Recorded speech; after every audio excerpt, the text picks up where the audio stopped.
historia de las computadoras está dividida en varios periodos que se determinan por cambios importantes en la tecnología de esta época.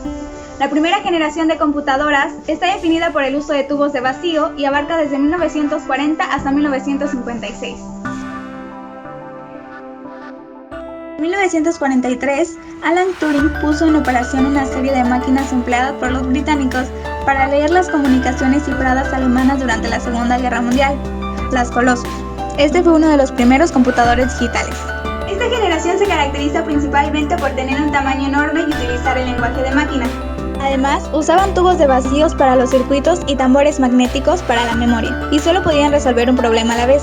Estas máquinas eran utilizadas exclusivamente por las fuerzas militares y la industria científica. Aunque el transistor fue inventado en 1947, no se vio un uso generalizado hasta finales de la década de 1950. Este transistor era muy superior al tubo de vacío, lo que permitía que los ordenadores se volvieran más pequeños, más rápidos, más baratos, más eficientes energéticamente y más confiables que sus antecesores de la primera generación. Además, estos equipos pasaron del lenguaje de máquinas binarias, crípticas, al lenguaje simbólico o de ensamblaje. Los primeros ordenadores de esta generación fueron desarrollados para la industria de la energía atómica. Con la invención del circuito cerrado o chip por parte de los ingenieros estadounidenses Jack Kilby y Robert Noyce, se revoluciona por completo el diseño de las computadoras. En esta generación, las computadoras se caracterizan por tener mayor flexibilidad y fiabilidad, ser de menor tamaño y ocupar poco espacio. Además, por primera vez se hicieron accesibles para una audiencia masiva, ya que eran más pequeños y más baratos que sus predecesoras. A partir de esta etapa, las computadoras personales se convierten en las protagonistas de la informática. Todos los elementos que conforman la CPU ahora se almacenan en un circuito integrado conocido como microprocesadores. Es en esta generación donde aparece el disquete.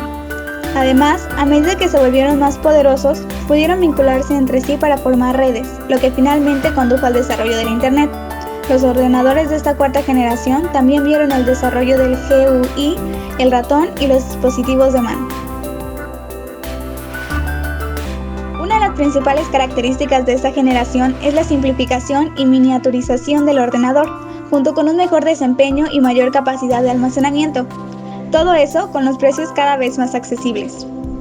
La tecnología VLSI fue sustituida por la ULSI. Esta generación está basada en hardware y software de inteligencia artificial de procesamiento paralelo.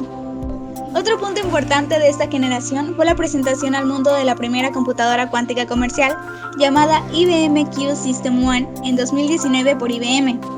Este es considerado como uno de los saltos más importantes en la historia de la computación. Aunque se presentan algunos desacuerdos sobre la existencia de una sexta generación de computadoras, lo cierto es que la informática no se ha detenido y cada día avanza a mayor escala.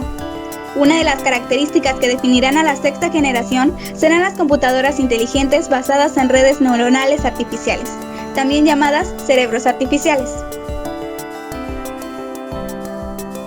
Según muchos expertos, científicos e investigadores, el futuro de las computadoras se definirá por la ausencia de medios físicos con lo cual controlar esta tecnología. Todo esto será reemplazado por implantes de nanotecnología y servicios alojados en la nube. Además, como sabemos, la realidad virtual es una de las formas más modernas para interactuar con el mundo que nos rodea. Si a la realidad aumentada le sumamos la potencia de cómputo cuántica, podremos obtener desarrollos impensados hasta hace unos pocos años atrás, como por ejemplo el diseño de espacios inteligentes como las llamadas Smart Cities, ciudades por completo automatizadas. Como vimos, a las computadoras y a la tecnología en general aún les queda un largo camino por recorrer, y solo nos queda esperar poder ser testigos de estos cambios.